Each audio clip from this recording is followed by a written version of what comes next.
자, 오늘 뭐 시장도 재미가 없었지만 네. 많은 분들이 걱정하는 부분이 오늘 2차 전지주가 최근에 가뜩이나 신저가를 내고 있었는데 오늘 또 많이 빠졌습니다.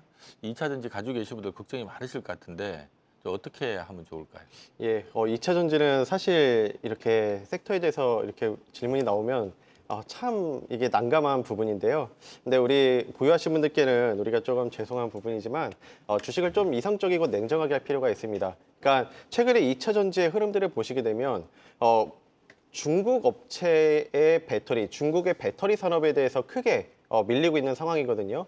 이런 보급형부터 해가지고 기술력이라든지 자본력에서 지금 뒤처지고 있는 상황이기 때문에 솔직하게 말씀을 드린다면 좀 긍정적인 부분보다는 좀 부정적인 요소가 많다 이렇게 말씀을 드립니다. 네. 그러니까 우리가 과거에 좀 디스플레이 산업을 생각하시면 될 것 같아요.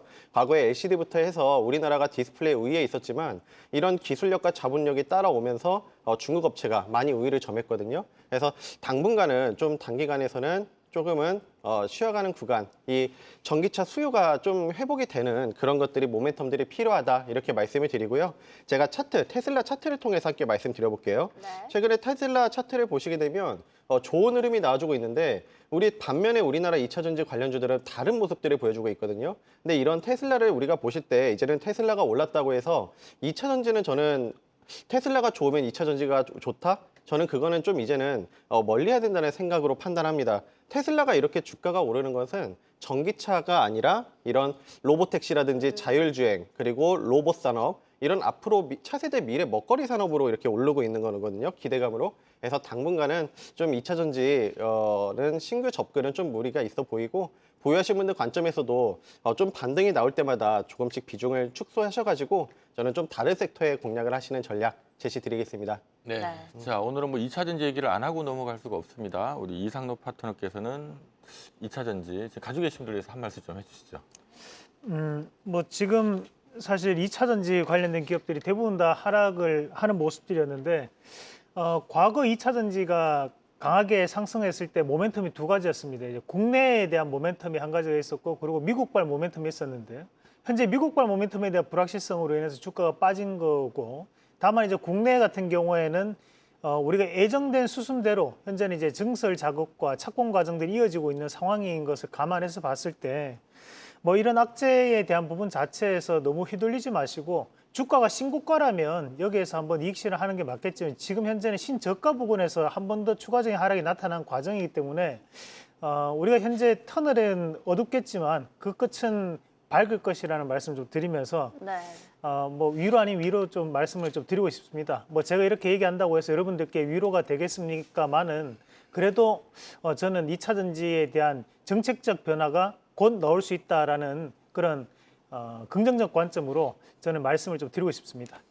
네, 자 사실 뭐 오늘 트럼프의 감세 법안이 통과가 됐습니다만은 지금 어쨌든 뭐 2차 전지 쪽에는 좀 안 좋은 내용들, 네. 어쨌든 이 공화당 강경파 쪽에서 이 트럼프의 감세 법안에 좀 협조해 주는 대신에 뭐 메디케이드나 또 청정 에너지 쪽에 이렇게 세액공제나 이런 보조금 들어가는 것들 빨리 없애자. 이걸 좀 밀어붙이고 있다라는 얘기가 나오다 보니까 일단 결국은 2차 전지 또 세액공제 또 조기 폐기되는 거 아니냐 네. 이런 우려들이 오늘 관련 기업들을 끌어내렸던 것 같습니다. 대형주들까지도 지금 굉장히 내려가고 있고 바닥인 줄 알았는데 지하실이 있었다. 이렇게도 네. 말씀을 하시더라고요. 조금 속상하실 것 같지만 일단은 조금 기다려보는 쪽으로 대응을 하셔야 될 것 같습니다. 2차 전지 살짝 짚어봤고요. 저희는 본격적으로 종목 상담, 금쪽 같은 내 종목 출발해 보겠습니다.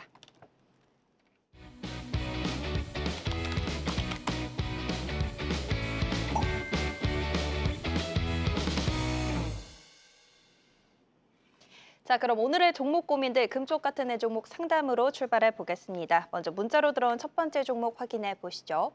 자, 첫 번째 종목 SOS랩 들어와 있습니다. 매수가 13,600원이고요. 비중이 50%라서 고민이 크시다고 하십니다. 분석이 필요하신 것 같은데요. 네, 자 자산 대비 비중 50% 베팅돼 있다는 얘기는 정말 꽤 많이 베팅이 네. 돼 있는 거거든요. 좀 명확한 분석이 필요할 것 같은데 자 50% 가져갈 만한 종목인가요? 어떻게 보십니까? 예, SOS랩 기업 내용은 저는 좀 긍정적으로 보는데요. 자, 이 기업 같은 경우는 자율주행의 핵심 부품인 라이다를 생산하는 기업입니다. 특히 라이다가 과거에는 이런 나오면 자율주행 쪽 이쪽에만 이렇게 생각을 했었는데 최근 들어서 SOS랩 같은 경우는 이런 로봇, 자율주행, 드론까지 앞으로 라이다 센서가 들어가는 부분들이 굉장히 많이 생기고 있거든요. 그래서 이 기업의 장점이라고 하면 현대차가 최근에 로봇 산업에 집중을 하고 있습니다. 그래서 SOS랩과 공동으로 이런 현대차 로봇에 들어갈 수 있는 라이다 센서를 개발하고 있기 때문에 어느 정도 모멘텀 플레이가 될 수 있다 이렇게 말씀을 드리고요. 네. 자, 기술적인 자리를 통해서 함께 말씀드려볼게요. 먼저 우리 지금 화면 차트를 통해서 말씀드릴 건데 수급 면에서도 보시게 되면 최근 들어서 기관 쪽에서 매수가 지속적으로 유입이 되고 있다는 점은 저는 긍정적으로 보고 있습니다. 자, 그러면 최근 들어서 굉장히 주가 상승이 잘 나와주고 있는데요. 다만 우리 시청자분께서 비중이 50%라고 하면 좀 상당 부분 한 종목에 너무 많이 하셨기 때문에 1차적으로 저는 14,000원대에서 14,000원대 도달하시면 어느 정도에도 수익권을 챙기실 수가 있기 때문에 여기에서는 비중 그래도 한 30에서 35%는 줄이시는 전략. 그리고 자녀분 같은 경우는 저는 여전히 이런 기업 내용 그리고 기업의 수급 그리고 모멘텀이 살아있기 때문에 2차 매도가 같은 경우는 15,500원 전후 보시고 진행하시는 전략 제시드리겠습니다. 네, 자 SOS랩 상장하자마자 2만 원에 출발했던 게 순식간에 5천 원까지 네, 폭락을 했다가 최근에 그나마 지금 다시 13,000원대까지 회복을 해 있는 상태입니다. 다행스럽게도 매수하신 가격까지 큰 차이는 없습니다. 좀 가지고 있는 거 어떻게 대응하면 좋을까요? 이 사실 SOS랩 제가 정말 잘하는 기업이고 사실 네. 이쪽 분야 제 주특기입니다. 이거 제가 여러분들이 우리 시청자분들도 그렇고 제 얘기를 잘 들어보시면 좀 좋을 것 같습니다. 우리가 이 라이다하고 레이더하고는 다른 겁니다. 우리가 라이다라는 거는 로봇 청소기에 보면 모자 쓴 애들이 있어요. 이제 로봇 청소기가 생겼으면 거기에 위에 이렇게 네모나게 해서 네. 달려서 계속 돌아가는 게 있거든요. 그게 라이다입니다. 네. 그래서 이 라이다는 적외선을 쏴서 거기에 대한 반사되는 것을 통해 가지고 매핑을 하는 거거든요. 그럼 앞에 물체가 있어 그 물체에 대한 우리가 이런 형체를 세세하게 알아내는 기능을 하는 것을 라이다라고 하고, 레이더라는 거는 우리가 자동차의 후방 카메라 같은 거 보면 근처에 가면 뚜뚜뚜뚜뚜뚜거릴 때 신호가 네. 더 빨라질 때 이런 거는 보면 궂은 날씨에도 잘 됩니다. 그 잘 되는 이유가 이거는 형체 자체가 정밀하게 표시가 되는 것이 아니라 그냥 여기에 뭔가에 대한 물건이 있다는 것을 알 수 있을 정도만 알 수 있는 거거든요. 그 벽이 있거나 또는 뭐 박스가 있거나 그 차이는 없다는 거죠. 다만 근처에 뭔가가 있었을 때 레이더는 여기에 뭔가가 있어요라고 알려주는 행위를 한다고 생각하시면 되는데, 왜 이 라이다라는 게 중요하냐면 우리가 이 카메라라는 것을 그 카메라는 우리가 시각적으로 보는 신호지만 이것을 컴퓨터에 대한 입력 신호로 바꾸기 위해서는 전력에 대한 전환이 필요한데 이런 전환을 하게끔 하는 것이 쉽지 않습니다. 그렇다 보니까 테슬라가 계속 이런 비전 카메라에 대한 부분을 실패를 하는 부분이고, 대신에 이것을 전력 신호로 전환시켜 주는 가장 중요한 역할을 하는 것이 바로 이 라이다 개념이거든요. 근데 이 라이다가 미국에서 지금 구글에서 웨이모가 개발하는 라이다가 4천만 원입니다. 그런데 지금 현재 이 SOS랩이 가지고 있는 기술력은 그보다 뭐 저는 덜 뛰어난 부분이 있지만 충분히 어느 정도는 부각받을 수 있는 양상들이기 때문에 휴머노이드 로봇이라든지 또는 이런 로봇 산업이 확장되면 이 라이다 개념은 상당 부분 부각될 수밖에 없다고 보고, 네. 저는 지금 현재 구간 차트를 볼 필요는 없습니다. 무조건 일단 홀딩하시고 네. 제가 판단했을 땐 다시 한번 신고가 갈 수 있는 자리니까 저는 꼭 한번 들고 가보셨으면 좋겠습니다. 네. 자, 차트를 볼 필요가 없습니다. 라고 얘기를 하니까 뭔가 확 느낌이 좋은데, 어쨌든 우리 이상도 파트너께서 라이다와 레이더에 대해서 네. 잘 이렇게 설명도 좀 해 주셨고요. 네. 저희 집에 로봇 청소기가 없어서 로봇 청소기에 라이다를 쓰는 것도 있나요? 그 로봇 청소기에 보면 두 가지인데요. 하나는 이제 매끈한 로봇 청소기가 있고 네. 하나는 이제 위에 뚜껑 쓴 애들이 있습니다. 네. 그러니까 뚜껑 쓴 애들은 다 그게 라이다가 들어간 모델이라 생각하시면 되고, 우리 집에 매핑이 이루어진다, 우리 집에 이런 지도가 그려지는 로봇 청소기 가지고 있다, 그러면 대부분 다 라이다가 들어가 있다고 생각하시면 됩니다. 그럼 많이 비싸지 않나요? 요즘은 이제 중국산이 세계 최고거든요. 그래서 이제 저렴한 건 25만 원부터 비싼 거는 뭐 150만 원까지 뭐 다양한 거니까 물걸레 되면 좀 더 비싸지고 뭐 그런 차이가 좀 있습니다. 갑자기 라이다 로봇 청소기를 하나 사고 싶다라는 생각이. 그러니까 요즘은 집에 뭐 이렇게 땅에 떨어진 물건들이 많아도 그걸 라이다로 다 판단을 해서 청소할 수 있는 정도의 기술력이 올라와 있습니다. 네. 네, 어우. 로봇 청소기부터 빨리 하나 사야 되겠다는 생각이 들고요. 자, 어쨌든 뭐 SOS랩 같은 경우는 뭐 재무제표 보시면 아시겠지만 최근 4년 내내는 일단 적자입니다. 이 적자인데 어쨌든 이러한 이제 기술력이 있다 보니까 이 기술력을 담보로 지금 상장을 했는데 이 상장 초기에는 방금 얘기한 이런 부분의 어떤 기대감 이런 것들이 주가를 2만 원에 출발을 시켰다가 네. 바로 또 5천 원까지 빠졌다가 근데 최근에 다시 또 13,000원까지 올라왔는데 요즘 또 기관 매수 들어오고 있어서 시장에서는 일단 이 기술력이 나중에 돈이 될 거다라고 좀 베팅하는 게 아닌가라는 네. 생각도 드네요. 좋습니다. 어쨌든 로봇과도 연결되어 있고 뭐 자율주행하면 항상 꼽혔던 기업이니까요. 기술에 대한 기대감 가지고 조금 더 홀딩해 보시는 것도 좋을 것 같습니다. 첫 번째 종목 SOS랩 만나봤고요. 이어서 두 번째 종목 확인해 보겠습니다. 자, 두 번째 종목은 전화로 상담 연결되어 있다고 하네요. 네, 시청자님 안녕하세요. 두 번째 종목은 전화로 상담 연결되어 있다고 하네요. 네, 안녕하세요.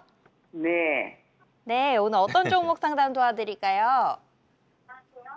테크예요. 테크윙이요. 요거 네. 매수하신 가격이랑 비중은 혹시 어느 정도 되세요? 매수할 가격 35,500원이요. 35,500원이요. 네, 비중은 어느 정도 되세요? 비중은 100% 샀는데 네. 이번에 팔 거인데 팔 기회를 놓쳤나요? 팔 기회를 놓치셨고 비중이 일단 100%시고요. 네, 그러면 저희가 매도가 같은 매도가 같은 거 조금 정해드리면 되겠죠? 네네. 네, 알겠습니다. 네, 자 매입가가 35,500원. 지금 네. 35,000원이니까 그러니까요. 그냥 본전이라 생각을 하셔도 될 것 같습니다. 최근에 조금 올라왔을 때 뭐 팔까 말까 하다가 지금 다시 본전 와버려서 조금 네. 화가 나신 것 같은데 자 어느 정도까지 가격을 봐도 되는지 자 테크윙 우리 나윤호 파트너님 어떻습니까? 예, 뭐 테크행은 반도체 기업이라고 보시면 되겠죠. 검사 장비 쪽 이 기업인데 최근에 이런 삼성전자와 SK하이닉스 주가 흐름들을 보시면 그리고 한미반도체 주가 흐름들을 보시게 되면 결국에 AI 생태계에서 중요시 되는 게 이런 HBM 부분 그리고 검사 장비 쪽이 굉장히 요즘에 중요성이 커지고 있습니다. HBM만 하더라도 이런 수율 경쟁, 그러니까 불량률을 잡아내려면 결국엔 이 검사 장비들이 잡아내는 거거든요. 그래서 이런 테크인 같은 경우는 검사 장비 전문 기업이기 때문에 기업 내용에서 긍정적으로 볼 수 있다 이렇게 말씀을 드리고 저는 반도체 섹터는 꼭 테크인뿐만 아니라 지금 최근에 주가 흐름들을 보시게 되면 굉장히 상승 나온 섹터들이 많거든요. 근데 반도체들은 그렇게 크게 상승이 나오지 못했어요. 그래서 보유하신 분들 관점에서는 저는 반도체 섹터는 좀 더 여유 있는 관점에서 진행하시는 전략이 맞다 이렇게 말씀을 드리고요. 자, 테크인 기술적인 자리를 통해서 말씀드려볼게요. 최근에 우리 시청자분께서 한번 여기 이 저항값 이 과열권에 들어선 이 저항값에서 한번 여기서 매도를 못 하셔가지고 좀 아쉬움이 있는 것 같아요. 네. 근데 다만 지금 상승 다음에 눌림 구간에서 어느 정도 지금 서서히 이런 좀 다시 과매도권에 진입을 하려고 하는 그런 모습이기 때문에 여기서 지금 내렸다고 해서 매도하시는 게 아니라 저는 다시 한번 이 39,000원, 4만 원 선을 트라이 할 거로 보거든요. 그래서 우리 시청자분께서 비중이 100%시기 때문에 한 39,000원에서 4만 원 정도 도달하시면 저는 한 7, 80% 정도는 일단 네. 리스크 관리 차원에서 비중 관리 차원에서 좀 줄이시자고 말씀을 드리고 싶어요. 왜 자녀분 같은 경우는 한 20% 정도 남으실 텐데 저는 반도체 업황 여전히 좀 중장기적으로 모멘텀이 있다 보기 때문에 HBM 부분에 집중을 하시고 저는 좀 더 20% 정도는 길게 보고 갖고 가시자 전략 제시 드리겠습니다. 네, 자, 뭐 기업은 좋은 기업인데 비중은 너무 많아요라는 얘기를 내주신 것 같습니다. 테크윙 뭐 하기야 증권사에서는 뭐 한때 목표가 7만 원까지 뭐 불렀던 종목인데, 자, 어쨌든 최근에 이 반도체 소부장 업체들이 아무튼 관세 이슈 때문에 수급이 좀 안 좋긴 안 좋습니다. 자, 이상도 파트너님, 테크윙 100%인데 어떻게 하면 좋을까요? 좀 더 들고 가시는 게 맞죠. 좀 더 들고 가셔야 되고 대신에 이제 뭐 수익권에서 뭐 일부는 정리하는 방안으로 그렇게 좀 대응을 하시면 좋을 것 같고요. 우리가 이제 테크윙 같은 경우에는 이제 그 후공정 안에서도 어떤 공정이냐면 우리가 그 EDS 테스트를 거치고 난 다음에 그다음에 이제 패키징 테스트를 거치는데 이 패키징이라는 것이 우리가 액자로 치면 액자에 깔맞춤 해주는 것을 우리가 패키징으로 생각하시면 됩니다. 그러니까 규격에 맞게끔 자르는 역할을 하는 것을 우리가 패키징한다 이렇게 표현을 하는데 그 말인즉슨 이제 뭔가 뛰어난 기술력을 보유하고 있는 것은 아니에요. 네. 하지만 이제 중요한 테스트 과정 중에 한 개가 이제 후공정이니까 그냥 패키징 테스트 과정에 이 테크윙이라는 기업이 이제 점유율을 많이 차지하고 있는 부분이다 보니까 이런 기업들은 이런 일단 반도체 업황적인 부분에 대한 전반적인 변화가 나타나줘야지만 함께 올라갑니다. 최근에 반도체 업황 안에서의 가장 그래도 먼저 치고 달려가는 종목군들이 보면 소재 관련된 기업들이거든요. 그러면 뭐 예를 들면 ENF 테크놀로지 이런 소재 관련된 기업들 먼저 가잖아요. 그건 가는 이유는 뭐냐면 반도체 업황이 조금씩 개선되고 있다라는 것을 나타내 주는 거죠. 왜냐하면 소재에 대한 수요가 늘어나고 있다라는 거니까. 대신에 이런 테스트 검사 장비까지 그에 따른 이제 온기가 오기 위해서는 시간적인 부분이 좀 더 소요가 될 수 있습니다. 왜냐하면 장비 업체가 이 업체만 있는 것은 아니기 때문에. 그래서 저는 여기서 그냥 무작정 계속 끌고 가시는 것보다는 우리가 가격적인 부분을 좀 정해놓고 이익 실현을 좀 해가면서 좀 대응하시는 게 어떨까라는 말씀 좀 드리면서 어차피 업황이 바뀌어야지 같이 가는 거니까 그런 가격적인 부분을 봤을 때 저는 한 달 내외로 한 42,000원 부근까지는 한번 베팅이 나올 수 있으니까 거기에서는 단기적인 이익 실현에 대한 개인적으로 좀 대응을 하시면 좋겠다라는 말씀을 드리겠습니다. 네, 자, 이 테코잉도 올해 내년 사상 최고 실적이 지금 예고돼 있는 상태고요. 이 증권사에서는 목표가 막 7만 원까지 불렀던 네, 종목입니다. 지금 3만 5천 원인데 네. 막 그거 생각하면은 네, 뭐 지금 급하게 매도할 필요는 없다라는 생각이 들고요. 다만 요즘 뭐 반도체 소부장들은 어쨌든 관세 이슈에 계속 영향을 받다 보니 100% 끌고 가는 거는 좀 너무 많은 것 같아요라는 의견이실 것 같아요. 일단 4만 원 넘어가면 조금 일부 좀 차익 실현해서 비중을 조금 줄이는 게 좋지 않을까라는 의견 내주셨습니다. 좋습니다. 이렇게 테크윙 상담 만나봤고요. 이어서 다음 상담 확인해 보겠습니다. 자, 이번에도 상담 전화로 연결되어 있습니다. 네, 시청자님 안녕하세요. 예, 안녕하세요. 네, 안녕하세요. 오늘 어떤 네. 종목 상담 도와드릴까요? 현대 엘리베이터요. 현대 엘리베이터요. 네. 네, 요거 매수하신 가격이랑 비중은 혹시 어느 정도 되세요? 매수가는 78,000원이고요. 네, 비중은 50%. 50%요. 오, 한 번에 50% 매수하신 거예요? 아니요, 조금 해서. 그렇게 조금씩. 네. 매수하신 지는 어느 정도나 되셨어요? 매수한 지는요, 그때 한 7년, 8년? 그때 트럼프랑 김정은이랑 싱가포르에서 만났을 때. 네. 오. 그날에. 굉장히 그러면 많이 빠졌을 때도 어떻게 잘 기다리고 계셨던 것 같은데요. 예, 그때라도 물을 좀 탔어야 되는데 못 탔어요. 너무 어. 많이 들고 있어. 비중이 너무 많아서. 네. 네네. 그럼 지금 진짜 대응하는 게 조금 굉장히 중요할 것 같습니다. 요거에 대해서 저희가 뭐 대응 방법 같은 거 여쭤봐 드릴게요. 네. 네, 자, 무려 7, 8년을 음. 아니 제가 이제 종목 듣고 난 다음에 막 이렇게 찾아보는데 최근에 워낙 가파르게 올라서 네. 야, 수익이 엄청 나셨겠구나 하고 보는데 매수한 가격이 2018년인 것 같아요. 네. 그때 아마 트럼프, 김정은 싱가포르 회동할 때 그때 사셔서 박살이 났다가 지금 7, 8년 들고 계셨는데 지금 이제 거의 본전 부근에 그래도 그러게요. 오셨습니다. 내친 김에 좀 수익 내고 나오셔야 될 건데 얼마까지 보면 좋을까요? 예, 먼저 시청자분 이 7, 8년 기다렸다는 거에서 저도 놀랐는데요. 네. 우리 정말 대단하신 것 같고 우리 현대 엘리베이터 같은 경우는 우리 사명에서 보시듯이 엘리베이터 전문 기업이에요. 근데 이런 최근에 이런 건설 경기가 좀 안 좋다 보니까 좀 우려감도 있지만 반대로 보면 긍정적인 부분들도 많습니다. 예를 들면 이게 건설이 없다고 해서 안 좋은 게 아니라 우리나라에 이제 노후화된 엘리베이터가 굉장히 많거든요. 근데 법이 바뀌어가지고 15년 이상 된 엘리베이터는 이젠 새롭게 변경을 해야 돼요. 리모델링이라든지 안전 이런 점검을 받아야 되기 때문에 이런 부분에서 굉장한 실적 개선이 이루어지고 있습니다. 그리고 또 이 기업의 장점이라고 하면 아무래도 좀 실적들이 많이 좋아지고 지금 매년 이렇게 성장세를 보이고 있거든요. 매출액과 영업이익 모두. 이런 성장성을 기반으로 해서 배당 쪽에서 굉장하게 많이 주고 있어요. 작년 같은 경우는 거의 5,000원 주당 5,000원씩 이렇게 주고 있는데 배당에 대한 부분들도 챙겨갈 수 있다는 점 굉장히 저는 긍정적으로 보고 있습니다. 네. 그래서 이런 종목들은 우리 시청자분께서 접근하셨을 때 이런 대북, 그러니까 남북 경협주로서 이렇게 접근을 하신 건데요. 물론 이거는 예단할 수는 없지만 이제 트럼프가 집권을 하고 나서 그리고 우리나라 새 정부가 들어섰을 때 이런 대북 정책에 대한 기대감도 좀 점쳐지고 있기 때문에 좀 이제 부정적인 요소보다는 실적도 받쳐주고 배당 이런 부분들에서 긍정적인 요소가 많다고 볼 수가 있겠습니다. 그래서 기술적인 자리를 통해서 말씀드려볼게요. 최근에 보시게 되면 정말 급격하게 한번 상승이 나왔는데요.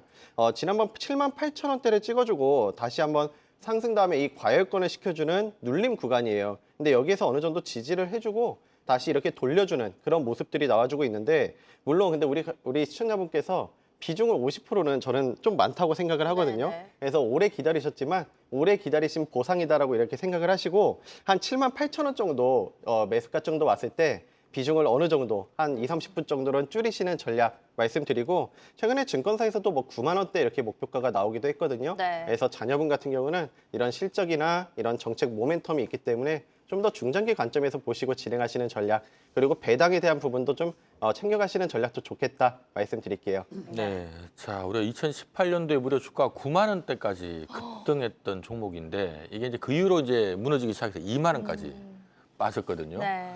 그다음 이제 최근에 다시 어쨌든 다시 7만 원대 지금 올라와 있는 상황입니다. 자, 지금 요즘 분위기 보면 더 가는 분위기긴 한데 또 요 부분은 항상 불안불안하거든요. 어떻게 대응할까요? 과거 이제 2019년도에 이제 베트남의 하노이에서 회담할 때 김정은 위원장이 기차 타고 갈 때까지 분위기가 상당히 좋았거든요. 네. 근데 이제 기차 타고 가서 하노이에서 거기서 이제 결렬되면서 그때부터 주가가 급락하고 하락하고 이런 식으로 이제 빠지기 시작해서 지금까지 빠졌던 부분들이었는데, 지금 일단은 이제 그때 그 트럼프가 보면 그 트럼프의 참모였던 분이 그 나중에 자서전을 남겼던 것이 트럼프가 이 회담이 실패하고 난 다음에 엄청난 후회를 했다.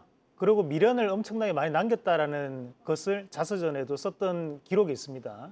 제가 그때가 그 보좌관이 존 볼튼인가 그랬었는데요. 제가 지금 이름이 딱히 기억이 안 나는데 아마 그럴 겁니다. 그렇다 보니까 트럼프 대통령도 계속적으로 지금 미국 회담에 대한 얘기들을 지금 하고 있는 상황이고, 뭐 푸틴과에 대한 대화라든지 이런 것들도 이끌어내려고 하는 것도 그런 연유에 대한 중국을 고립시키기 위한 하나의 이런 정치적인 사안이라고 저는 좀 보는 것 같아요. 그래서 거기에 따른 부분 자체에서는 우리 시청자님 저는 좀 더 기다리셨으면 좋겠고, 대신에 최근 들어 주가가 올라오는 것이 두 가지였는데, 하나는 이제 건설 경기가 조금 살아나는 것은 사실입니다. 왜냐하면 최근 들어서 이제 청약에 대한 분위기 다시 한 번 더 바닥을 찍고 넘어오는 그런 과정들이 나타나고 있고, 차기 정부에 대한 기대감이 분명히 있습니다. 그리고 또 한 가지는 최근에 이제 일산이라든지 또는 이제 분당, 평촌, 과천 이런 곳이 지역 지자체 사업을 해가지고 노후 엘리베이터 교체 사업에 대한 부분을 하면 50%를 지원해주는 지자체 자금이 있어요. 또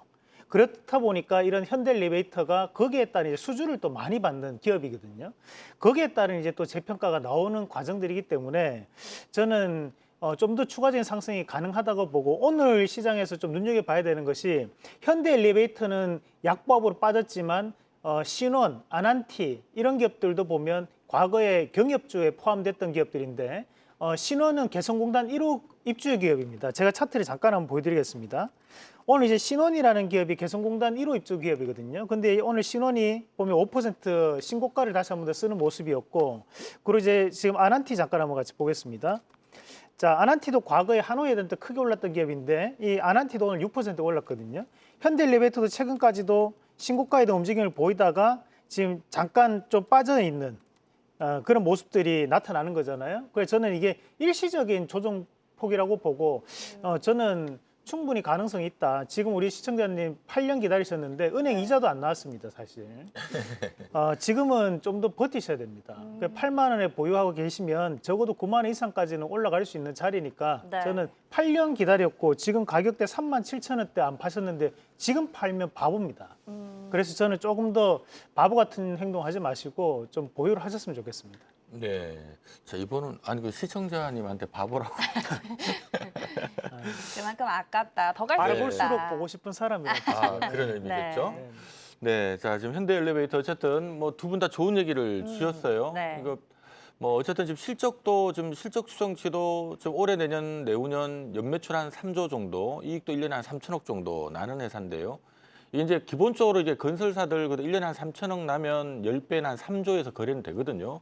오늘자 시가총액이 2조 9천억이니까 사실은 건설사 밸류로만 놓고 보면 적당한 가격이 온 건 맞는데, 지금 말씀하셨던 뭐 트럼프와 김정은이 갑자기 또 만날 수도 있잖아요. 네. 이런 이벤트가 지금 남아있기 때문에 이게 분위기가 뭐 9만 원, 10만 원 한번 봐야 되는 거 아니냐 이런 분위기라서 저도 뭐 서둘러서 매도할 필요는 없지 않나라는 생각이 드네요. 네. 좋습니다. 어쨌든 채팅창에서도 오래 기다리셨다고 대단하고 다고들 하시는데 기다리신 만큼 조금 더 기다려 보시는 것도 너무 급하게 생각 안 하시는 쪽으로 전략 세워보시면 좋을 것 같습니다. 이게 사실 최근에 건설주가 분위기가 상당히 좋거든요. 네. 근데 저는 건설주보다 현대엘리베이터가 더 낫다고 봐요. 왜냐하면 건설주는 어차피 건설 업황이 좋아져야 되는 거지만 네. 이건 건설 업황과 그리고 북미 간에 대한 관점적인 부분의 차이도 있기 때문에 저 건설주를 살 바에는 현대엘리베이터 훨씬 더 좋아 보이는 부분도 있다고 봅니다. 알겠습니다. 굉장히 또 강하게 긍정적으로 말씀을 해주셨으니까 참고해 보시면 좋을 것 같습니다. 자, 전화 상담 만나봤고요. 이어서 유튜브로 들어온 종목도 살펴보도록 하겠습니다. 정땡님의 종목입니다. 대한항공 들어왔고요. 매수가는 3만 원이라고 하시네요. 자, 오늘 종가가 22,100원 정도고요. 지금 뭐 원화도 그렇고 유가도 그렇고 내려가고 있어서 네. 항공주 괜찮지 않을까 싶은데 전망은 또 어떨까 궁금하네요. 네, 자 대한항공이야 뭐 외화 부채 많으니까 네. 이제 달러 가치 좀 떨어지면 좋고 또 이제 기름 많이 쓰니까 또 국제유가 좀 빠져주면 좋고 요즘 환경 자체가 이제 딱 나쁘지 않은 환경인데 주가는 뭐 그렇게 재미가 있지는 네. 않은 것 같고 자 대한항공 어떻게 보시는지 한번 들어봅니다. 대한항공 어떻습니까? 예, 뭐 어느 정도 악재 같은 거는 다 반영이 됐다고 보는데요.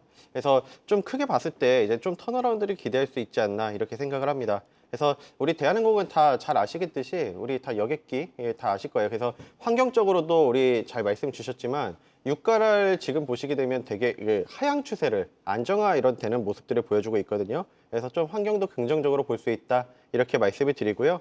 자, 그러면 기술적인 자리를 통해서 한번 말씀드려 볼게요. 최근에 이 차트를 보시게 되면 어느 정도 지금 상당 부분 주가가 굉장한 급격한 하락이 나와주고 이런 바닥을 다져주고 지금 최근 들어서 이렇게 상승이 나와줬거든요. 그래서 좀 더 여유 있게 보신다면 매수가가 3만 원이라고 하신다면 저는 이 종목 같은 경우는 막 시가총액 또 가벼운 종목이 아니에요. 굉장히 네. 무거운 종목이라 볼 수 있기 때문에 사실 저는 3만 원에서 매수를 하셨다면 지금 구간에서 매도하시기에는 좀 아쉽다는 생각이거든요. 그래서 좀 중기 안정형이라고 볼 수 있는 종목인 만큼 주봉을 보신다 하더라도 어느 정도 좀 윗방향으로 열려 있기 때문에 저는 만약에 보유하고 계신다면 3만 원 정도라고 하신다면 먼저 1차적으로 한 2만 5천 원까지 보시고 그 다음 2만 5천 원에서 좀 더 추세가 돌파할 경우에는 좀 더 이렇게 3만 원까지 갖고 가시는 전략 제시 드리겠습니다. 네. 네, 네. 자 3월 이후로 대한항공 주가 굉장히 안 좋았다가 최근에 5월달 접어들면서 왕창 위쪽으로 방향을 좀 틀었거든요. 그때 뉴스 나왔던 게 달러 가치 급락했다라는 얘기 나오면서요. 어쨌든 미국의 트럼프 행정부가 뭐 일단 미국하고 교역하고 있는 국가들 대상으로 해서 이제 환율 자체를 좀 평가 절상시키기 위한 이런 작업을 하고 있다는 얘기 나오니까 어쨌든 달러 부채가 많은 대한항공 입장에서는 호재입니다. 네. 그래서 그 덕분에 급등했다가 대신 주가가 그 이후로는 못 가고 왔다 갔다 눈치 보기 들어가 있는 상태입니다. 자, 지금 위치에서 방향 어느 쪽으로 보십니까? 뭐 추가적으로 제가 조금 더 설명드린다면 특히 우리가 이 대한항공 같은 경우에는 여객에 대한 부분도 중요하지 또 한편으로 화물 물동량이 얼마만큼 증가하는지도 상당히 중요한 역할을 하거든요.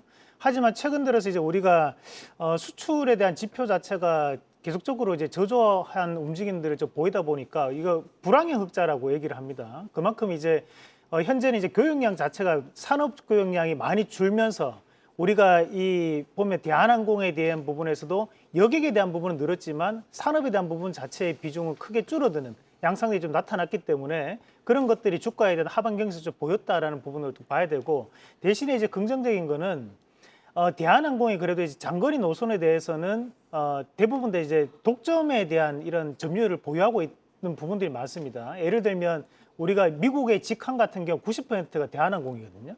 그런 부분 자체를 따졌을 때 보더라도 결국에는 이제 유럽이라든지 미국 이런 곳에 대한 점유율 자체가 워낙 확보가 되어 있는 상황들이기 때문에 주가에 대한 하방 경직성은 분명히 나올 수밖에 없는 기업이라는 거죠. 네. 그러면 오히려 지금 차트로 해석을 한번 해본다면 지금 하방을 다졌던 자리가 지금 하단에 보시면 2만 원 밴드인데 이런 2만 원 밴드는 안 깨진다라고 보는 게 저는 맞을 것 같고 그렇다고 하더라도 지금은 수출에 대한 부분, 뭐 지금 수입에 대한 부분도 상당히 많이 줄어 있는 상황들을 감안했을 때 좋은 환율 여건이나 또는 지금 좋은 뭐랄까요, 뭐 환율에 대한 여건이라든지 유가에 대한 여건에도 불구하고 네. 상방에 대한 뭐 24,000원 밴드에 대한 돌파는 쉽지는 않아 보인다. 그래서 저는 오히려 조금은 보수적인 입장으로 목표가는 24,000원 제시해 드리고 싶습니다.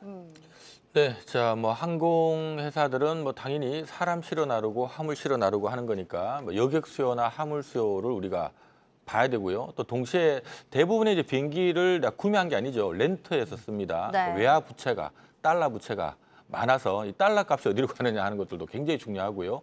대부분 이제 항공유 많이 쓰니까 또 기름값 중요하고 한데 최근에 항공회사들 쪽은 유가가 지금 계속 떨어지는 추세고요. 이 트럼프는 국제유가 한 $50 갔으면 좋겠다 이런 얘기를 또 한 적도 있어서 유가가 좀 떨어지는 추세 이거 좋은 것 같고 네. 또 때마침 또 달러도 좀 하락을 유도하고 있는 상태라서 이것도 환경 괜찮고 뭐 여객 수요는 고만고만하지만 화물 수요는 주로 이제 뭐 IT를 실어 나르는 거니까 IT 경기 지금 나쁘지 않거든요. 그래서 전체적으로 보면 나쁘진 않아요. 다만 우리 이상록 파트너 얘기하신 것처럼 이래서 보통 보면 연매출 한 뭐 영업이익이 1년에 한 2조 내외 이렇게 나오고 순이익 한 1조 내외 나오다 보니까 시장에서는 10조 정도가 적당하다 이렇게 보는 기업이라서 그 10조 원이 주가라는 사람 한 26,000원 되거든요. 네. 항상 그거만 가면 걸립니다. 네. 그래서 최근에도 2만 원, 5, 6천 원 갔다가 이제 빠진 건데 어쨌든 아직은 2만 원대 초입이니까 좀 기다려 보시되 적당하게 올라오면 조금씩 줄여나가는 전략이 좀 필요하지 않을까 싶네요. 아까 살짝 보니까 채팅창에서 매수하신 지 4년 정도 또 기다리셨다고 아이고. 하는데 일단은 세 분 말씀 종합해 보면 조금 더 기다려야 될 것 같기는 합니다. 짚어주신 가격대 26,000원 요쯤에서 다시 한번 저희한테 연락을 주시면 될 것 같습니다.